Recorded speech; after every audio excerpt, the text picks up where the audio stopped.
ஒருத்தி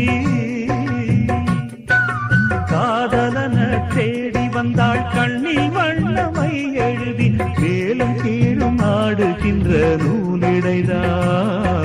மீண்டும் மீண்டும் நான் படிக்கும் நூலகம்தான் நாளெல்லாம் மீண்டும் மீண்டும் நான் படிக்கும் நூலகம்தான்